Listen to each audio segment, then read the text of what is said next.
प्रभात बच्चों। आज मैं आपके सामने लेकर आई हूँ पाठ 3 शब्द विचार। ये आपकी सार्थक हिंदी व्याकरण का पाठ है। इसमें आज हम जानेंगे, सबसे पहले हमें पढ़ना क्या है वो देखते हैं। एक तो वर्णों का सार्थक मेल और शब्द निर्माण, उसके बाद शब्दों की विशेषताएं और शोध, उसके बाद है रचना, प्रयोग और अर्थ के आधार पर शब्द के कितने भेद हैं। इस पाठ में आज हम ये सब पढ़ेंगे। इसके बाद यहाँ पर आप देखिए पाठ, वर्णों को जोड़ने से कुछ ना कुछ बनता है। हमारे पास केवल वर्ण होते हैं, जैसे क, ख, अ, च, ट, त, ठीक है। जब हम इन वर्णों को जोड़ते हैं तो हमारे पास एक शब्द बन जाता है, और वो शब्द क्या होता है, उस शब्द का कुछ ना कुछ अर्थ अवश्य ही निकलता है, उसे हम शब्द कहते हैं। भाषा में वर्णों को जोड़कर शब्द बनाए जाते हैं। इसका मतलब ये है कि जब हम कुछ वर्णों को आपस में जोड़ते हैं तो हमारे पास एक शब्द आ जाता है। जैसे आपको यहाँ पर उदाहरण भी दिया हुआ है, फ उ प्लस ल, फूल, ठीक है। इस तरह से वर्णों को जोड़ा तो हमारे पास फूल आ गया। वर्णों के मेल से बनी ये रचनाएं शब्द हैं, क्योंकि ये स्वतंत्र रूप से हमें अर्थ दे रही हैं। अगर कोई भी वर्ण, जैसे वर्ण से हम शब्द बनाते हैं और उस शब्द का कोई अर्थ नहीं होता तो वो स्वतंत्र रूप में हम उसे शब्द नहीं कह पाते।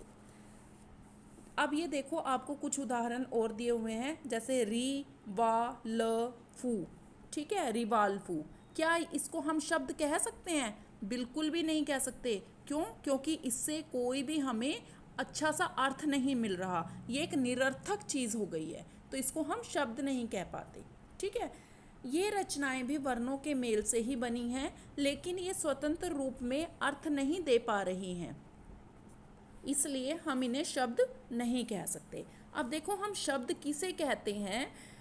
एकाधिक वर्णों के मेल से बनी स्वतंत्र व सार्थक रचना को। स्वतंत्र क्या होता है? जो आज़ाद होती है, और सार्थक क्या होता है? जिसका एक अर्थ होता है, उसे हम शब्द कहते हैं।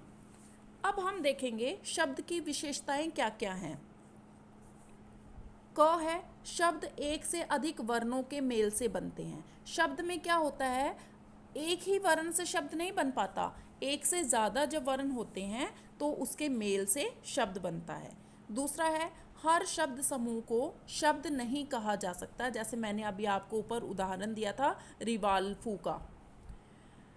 उसके बाद स्वतंत्र रूप में अर्थ देने जैसे गुण के बिना कोई रचना शब्द नहीं कहलाती। अब हम चलते हैं शब्दों के भेद पर। शब्दों को 4 प्रमुख आधारों पर बांटा गया है।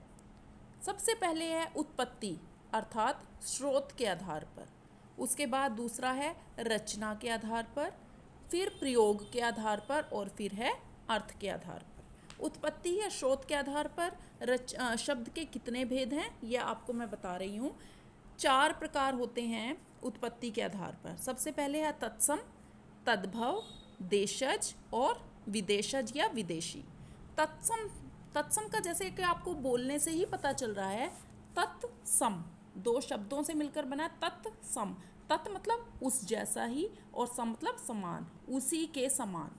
तत्सम शब्द उसी के समान मतलब जो शब्द हमारे पास संस्कृत भाषा से आए हैं लेकिन एज इट इज़ आ गए हैं, उसमें कुछ भी चेंज नहीं हुआ, कुछ भी परिवर्तन नहीं हुआ, कुछ भी बदलाव नहीं हुआ, जैसे कि अश्रु, कूप, कृषक, गृह, ये सारे, ठीक है।